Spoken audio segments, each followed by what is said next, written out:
y compris na Albert Yuma. Ah non, to limbo la bi comprendre Yuma rôle dans joueur qui na nini ya Kabila. O ka ça sous-écouter. Bane ko yo kai. Permet d'en récupérer les messages, des photos, des contacts et même d'écouter les appels de son propriétaire. Des opposants rwandais diplomates Lambert Mende, Bamani Sassaïd et Albert Yuma sous écoute. Le logiciel Pegasus de la société israélienne NSO Group a été utilisé par l'autorité rwandaise pour espionner la fille de l'opposant Paul Rusesabagina. Selon la quête menée par un consortium de 17 médias internationaux du réseau Forbidden Story et l'ONG Amnesty International introduit dans un smartphone. Ce logiciel permet d'en récupérer les messages, des photos, des contacts et même d'écouter les appels de son propriétaire. Bonjour, bonjour, bonsoir, bonsoir, nos bandits. Il y a la voix céleste, mbote nabino mbote bozali, ebele. Partout dans le monde, boza Rolanda Bisso, par la voie internaute, dans le niveau États-Unis, tout n'a pas essayé de mbote. En Europe, na Suède, Maman Fatou n'a pas essayé mbote. Toujours en Europe, si ou Mbanja, vous dit ça, les motés makoni. En Asie, Océanie, en Afrique, sans oublier en République démocratique du Congo, Ezaline de Konabino, Moïse Mankantiba, de Misobolingaka, Tolobate, Automessa, la décryptage, ya actualité politique, Boyeba Tozali, Wapi, Tozo Kende, Wapi, Tokosuka, Wapi. Vous continuez à prier, vous priez, Mankas pour la RDC, vous priez pour Mankas pour la Bisso, pour avoir courage à représenter Sabino, actualité en temps réel. Merci Mingandeko John Mobo Kebena c'est ma caméra équipe bon la voix céleste de ko envie bien de toba toujours lola les ako futa si matoko loba Zambia boto so yapi bon continuer ko prier ma casse. Alors le lot loba Italie a espionnage. Rwanda a commis la capacité à espionner Angola na RDC. Boyeba et bandit ndengene Rwanda a espionné ba autorité à RDC na ya Angola. Ba ke muska mais il confirme ya région ya Grand Lac. Espionnage wana utelo api. Bit na mwezaline. Un petit pays comme le Rwanda a comme on a capacité à espionner grand pays comme RDC na Angola. Et quoi na matoli ya autorité angolaise et congolaise. Réaction na bangezani. Banani ba faciliter Rwanda à espionner RDC na Angola. Rwanda utilisa ki nini pour espionner bango. Na faciliter ki Rwanda, ça ba si je to limbo la biso ya bino ah.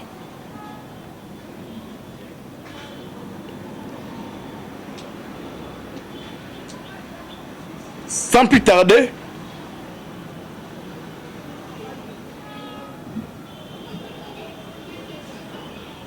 tokoti na CG na biso ya boyeba.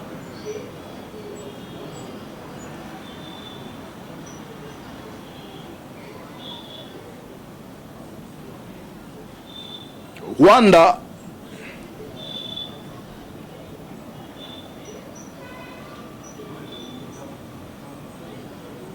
balobaka langue mingi eza anglais mais bakoyi baza na ba récupérer francophonie.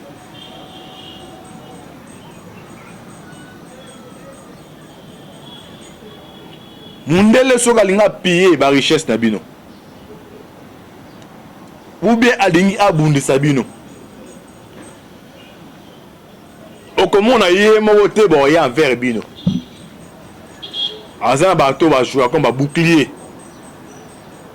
Donc Luka a coopéré, a négocié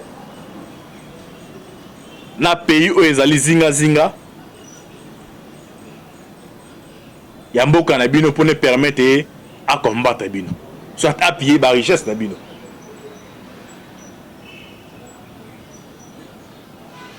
Rwanda Kagame azana ba relation ya makasi na Londres, Grande-Bretagne.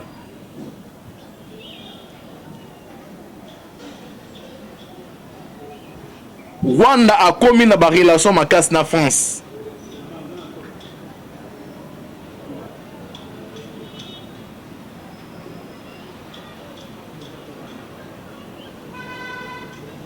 Yango tena ba comment ko utiliser Rwanda na Paul Kagame.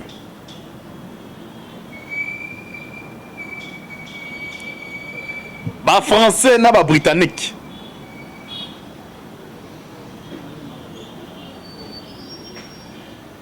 Ba richesse ba kuta na niveau ya Congo. Na ndenge bazo luka ba négocier code minier par na bango ba pesa bango yo kokaka te. Alors il faut pas recourir na moyen na voie ya pillage ya ba rébellion.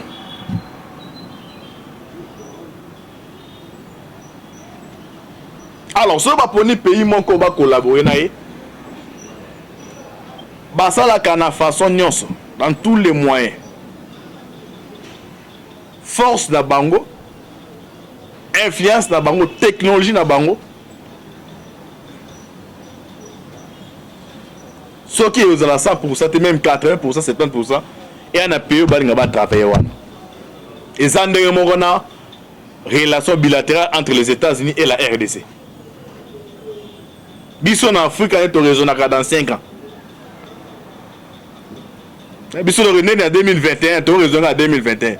Mais mon délai déjà 2020, 2030.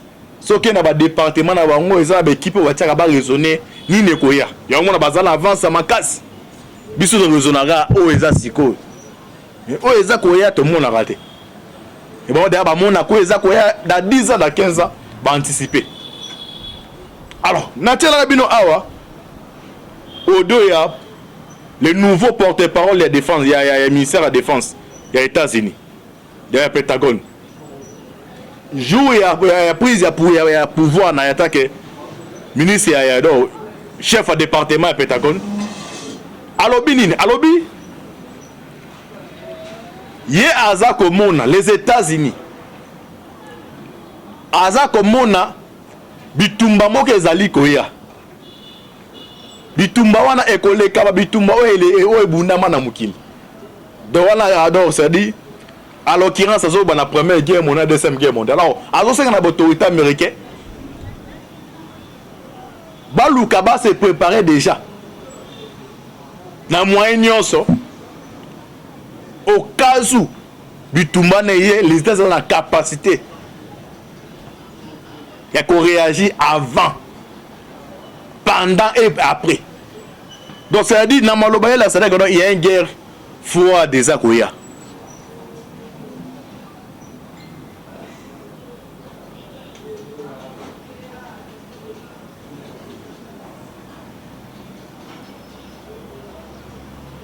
Bon, mon influence il y a asiatique et comme quoi dans la région il y a Afrique centrale. Ce qui est dans la RCN en Centrafrique, c'est la Russie. Hein? Dans la bastion de ces qui a français, Paris c'est pas comment récupérer le pays. Alors objectif d'abord on faire les pour atteindre les RDC. Alors quand diminuer le régime à Kabyletique qui François Tigé là qui a retiré la ndenge ya Kanda. Comme les occidentaux. Hein? Bâtir régime, bâtir pression. Alors, n'est-ce pas diminuer Tikali? Si le régime est à Suko et s'incliner kaka, si 2023 avantage, ils ont toujours la base asiatique. Parce que d'accord diminuer Tikali boué, régime à Kabla, c'est un avantage ming na marché nuana. Et on se montre na bazo le kabari négocier. Même voir tirer ça déjà. Déjà, ils ont préparé que les Chinois qui étaient pour la Makambako diminuer. Alors, na 18 ans, il y a Joseph Kabila.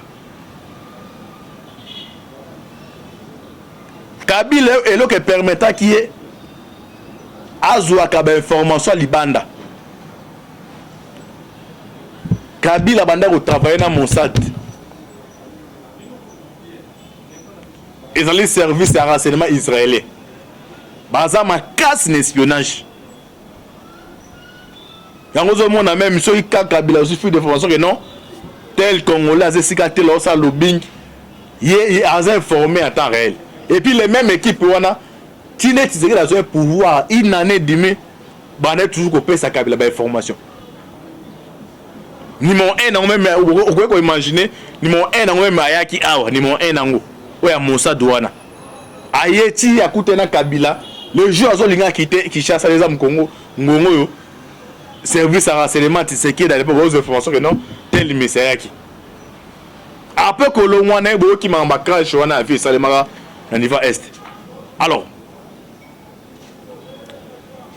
des gens là-bas hacker ba informaticien israélien ba concevoir application comme on Pegasus donc bon on va abandonner so beti Pegasus espion les applications wana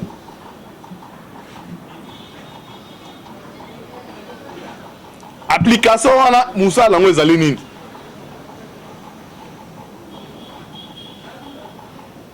soki boza par exemple na ba hacker des informaticiens donc ba hacker eza bato pena ba cybercriminalité wana ba makasi na ba yo ba compte ya ba entreprise pena ba bimisi mbongo eza ba informaticien mingi za ba jeune alors Rwanda zwaki lomoko ya 25 hacker o baza ba Rwandais donc azo bana ba Congolais to lamuka to fungola misu ebele bazo comprendre te toza bilo moko ya terre à terre na mwa oyo ba payer mike nesi ba Rwanda baza ko émerger biso tellement ki mutema bele ki makasi na kindoki donc mutu ba pesa ya gérer 100 millions pour dans les bien-être universel ya komisango boutique ya famille na ye azu ayibi yango nyonso doit bloquer le développement ya génération de génération yango mpe nzambe azosalaka ke bazozwa ba malade moko esoko atifa kele libanda le temps zwaka avion akufi na nzela mpona nini boza na mosolo elo ezozanga ke non bapesi yo gérer otonga bopital ya malamu mpona ilobi yo mo mpe ya grave biloko eza interpellable bino te bokaka soni te que tel mutu un grand homme politique akoyi apike crise donc il faut abima libanda pas comme libanda kuna kufi yo bande ko jo ozalaki ministre ya santé ozalaki président de la république ozalaki premier ministre mbongo bapesaki yo mpona otonga bopital ya malamu yo moko loso obeli se faire sonner oyibaki mbongo po ani donc côté ana conscience eza te va payer mike comme de Rwanda bakomi ko émerger na Rwanda bana maternelle batanga na ba ordinateur Rwanda oyo mais awa eza problème bana ba otanga do brique moko brique wa brique ne basala brique 3 bana bafana na kati ya brique wana po balanda ko mais mutu mo aza ko se permettre ya koyiba 100 millions 200 millions 50 millions azape à l'aise et puis ce qui est grave c'est vraiment interpellé à boyi avant ko sa ba déclaration aza bengi quelqu'un ba syndicat monsieur ba journaliste apesi mo ba komo déclarer que non ils ont acharnement mais bana ko yiba ki ye moko na famille na alors Rwanda ils ont ba jeune a recruté qui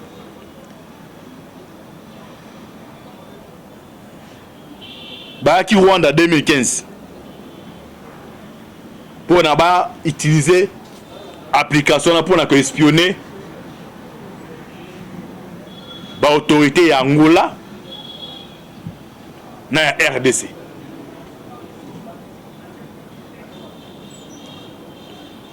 Na carte espionnage wana Rwanda na Angola espionné ministre de la défense. Il y a Eduardo dos Santos. A espionné ministre des Affaires étrangères à Angola.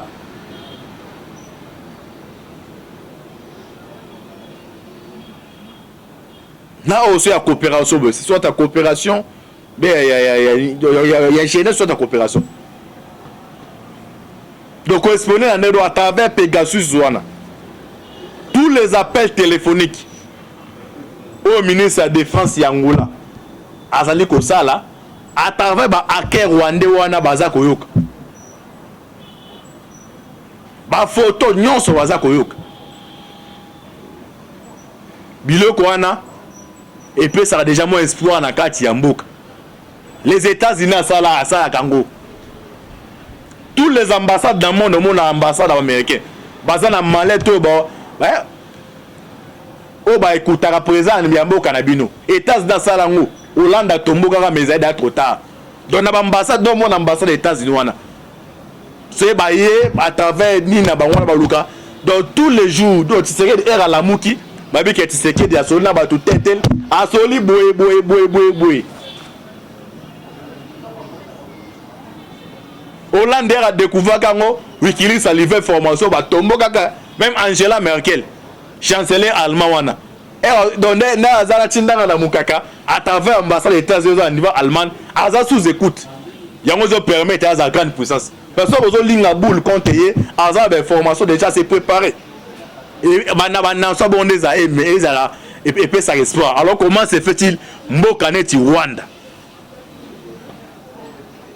A la capacité il y a espionner l'Angola et la RDC.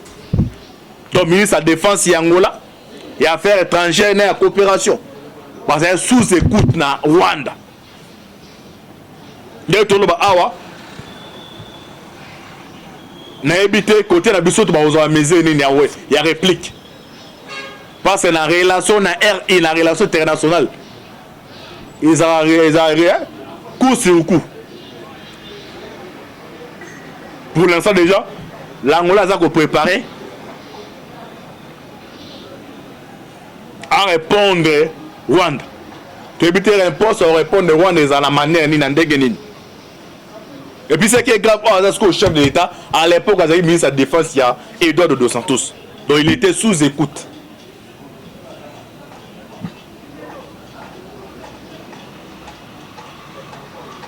Bon, t'as le niveau Est, na Est.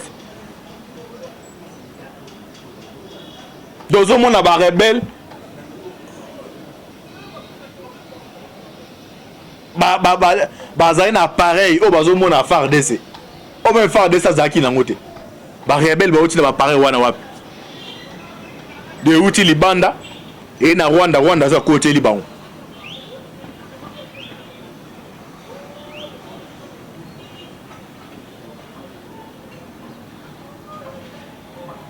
Na côté la biso côté na RDC à travers l'application Pegasus Rwanda a espionné banane espionnage on est bénéficié na bango ba awa sikoyo banane o Rwanda espionné à travers cette application selon toujours la révélation awa Rwanda espionné à travers Pegasus la mère Mende Jaba Manisa na Albert Yuma.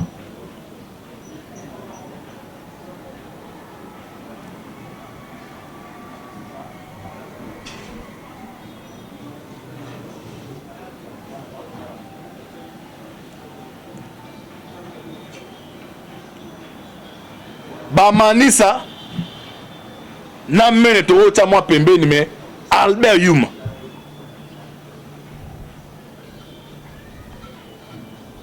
Bandeko Albert Yuma bozo mona wana yenda zaki oka cerveau monté donc pour moi ya ba contrat ya Kabila a joué durant mandat à Kabila a joué rôle très actif dans place Katumba Zalaki hein Donc Albert Yuma sont des milliardaires. Donc place Moïse Katumbi Bazaki et c'est quand Albert Yuma remplacé qui il t'a remplacé. Donc tous les contrats y a minerais. Yuma mutaner au salon.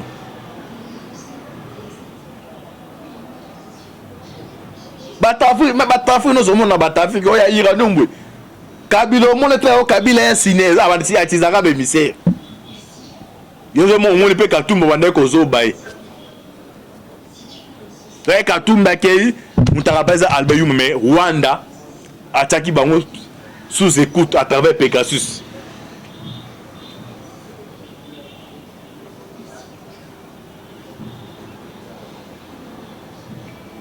Donc Rwanda na armée à travers des faits Kaimbi abandon aux informations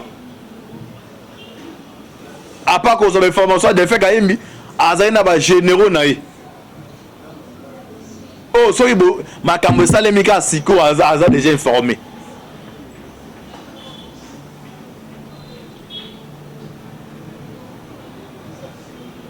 Alors attaque tous les deux pays à travers le ministre Abang sous écoute. Et puis Mataki Rwanda a une information au niveau de la région à Grand Lac.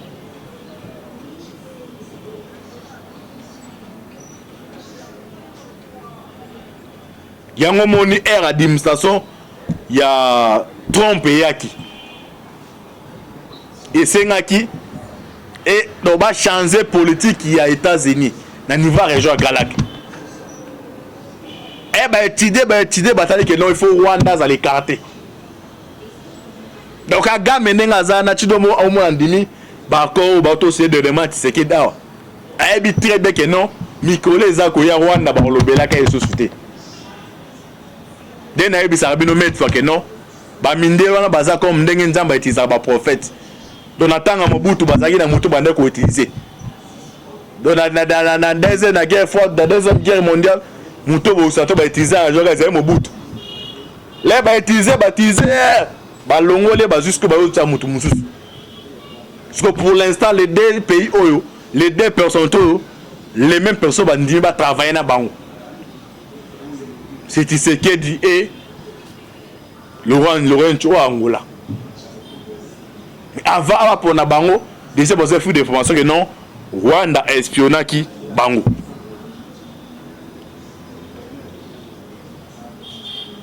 Alors, totanga article oyo na osena mboke bendala na raminta la raté.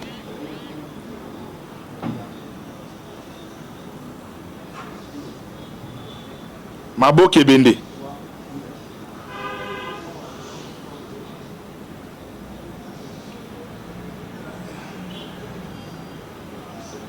Ok. Pegasus au Rwanda. Des opposants rwandais, des diplomates, Lambert Mende, Bamani Sassaïdi et Albert Yuma sous écoute. John Maboke Bende, l'Andera Minute. À part questionner Rwanda na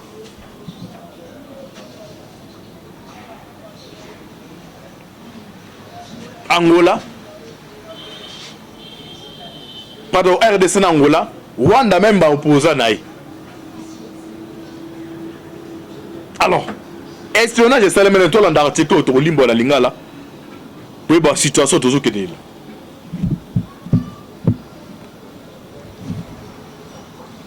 Pegasus au Rwanda. Des opposants rwandais diplomates Lambert Mende, Bamani Sassaïdi et Albert Yuma sous écoute. Le logiciel Pegasus de la société israélienne NSO Group a été utilisé par l'autorité rwandaise pour espionner la fille de l'opposant Paul Rusesabagina. Selon la quête menée par un consortium de 17 médias internationaux du réseau Forbidden Story et l'ONG Amnesty International, introduit dans un smartphone. Ce logiciel permet d'en récupérer les messages, des photos, des contacts et même d'écouter les appels de son propriétaire.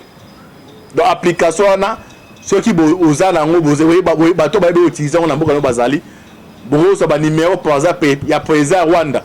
Ce que vous utilisez, vous avez sur un téléphone de sous écoute. Les applications ba israélien Rwanda utilisant avant même de China za chaku national tous les ba conversation so Rwanda kaga banda za abane ko yoka yango. Y compris Albert Yuma. Ah non to limbo la bi comprendre Yuma rôle dans joueur qui na nini ya Kabila. O ka za sous écouter. Bande ko yoka.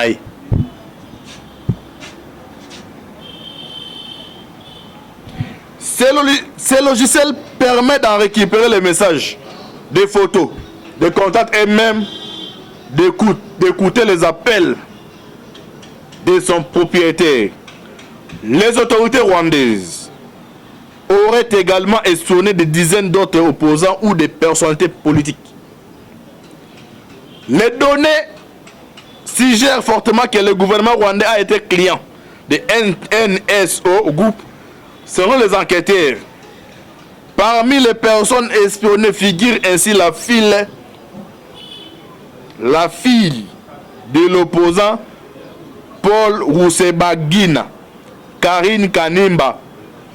Leurs armées de son téléphone révèlent des premières traces d'infraction fin janvier 2021. Mais il est possible qu'il y ait des attaques et il est avant certains logiciels ayant la capacité d'effacer les traces, selon les journalistes qui ont mené les investigations. Interrogée par les quotidiens belges le soir, Karine Kanimba, qui réside dans la banlieue de Bruxelles, affirme ne pas être surpris. Des officiels rwandais ont commencé à agir comme s'ils avaient connaissance de tous ces faits et gestes, dit-elle. Les députés belges ont par exemple été contactés par les autorités rwandaises après lui avoir apporté leur soutien même en privé. Des Congolais et des Angolais dans la liste. D'autres opposants rwandais et même des personnalités à l'étranger auraient été également ciblés par le Rwanda. Parmi eux, on retrouve les demandeurs d'asile. Kazian Tamouanga notamment, il a été arrêté au Mozambique en mai dernier. Des personnalités politiques dans la région des Grands Lacs figurent également dans la liste des personnes visées par le logiciel espion, comme Ruakana Ruguda, qui était encore Premier ministre en Ouganda il y a un mois, ou encore Alain Guillaume Boninho, Premier ministre burundais, sont aussi sur la liste. Les Congolais Lambert Mende et Albert Yuma, port de l'ex-président Joseph Kabila, ou encore le gouverneur de la province de l'Uturi, Jean Bamanis. Le ministre rwandais des Affaires étrangères affirme pour sa part que le Rwanda n'utilisait pas le logiciel Pegasus. Il demande l'espionnage du téléphone de Karine Kanimba ou d'éventuels militants, journalistes, avocats, personnalités politiques ou autres. Bande que vous comprenez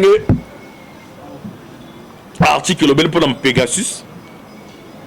Alors, après la révélation, il y a un mystère, il y a un espionnage qui a révélé.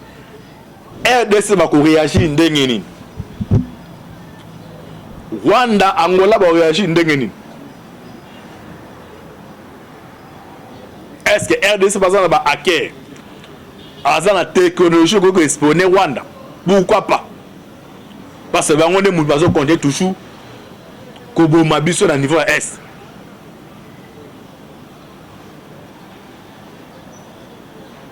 Rwanda comme une capacité d'espionner les pays de bon monde. Nana aidé. Ah bon comprendre ce que Bitumba Est et aux asymétrie. Bon comprendre nana asymétrie Rwanda. Au Bitumba soit 10 ans, 15 ans, 20 ans.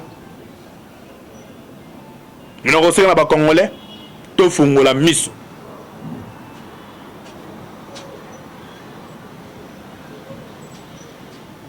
Ce qui nous unit est plus fort que ce qui nous divise. Togoya awa tozonga tobeta lisolo ya département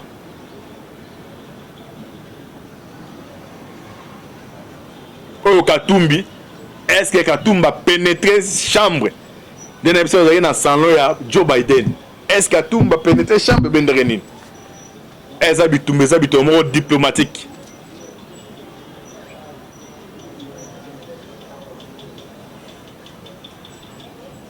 les non-dits appel téléphonique avec émissaire Joe Biden. Moi, c'est comme le niveau ni. Nani a causé présent seni. Antibo a pour aller épisode nani a causé présent seni. Tout le bateau. Merci la bino so bozai branché. Pour na kolanda mutu to qui pour on peut ça les dessous des cartes. Il y a espionnage à Rwanda, na RDC na Angola. Vous continuez à s'abonner. Na quand à l'avance, c'est pour nous avoir information en temps réel. Merci à Boke Bende.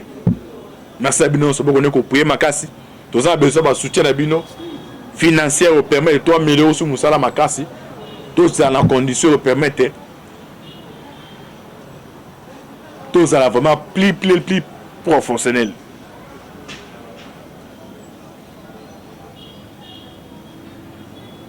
Jamba Zanabino. C'était votre humble serviteur, Moïse Moka Antibal.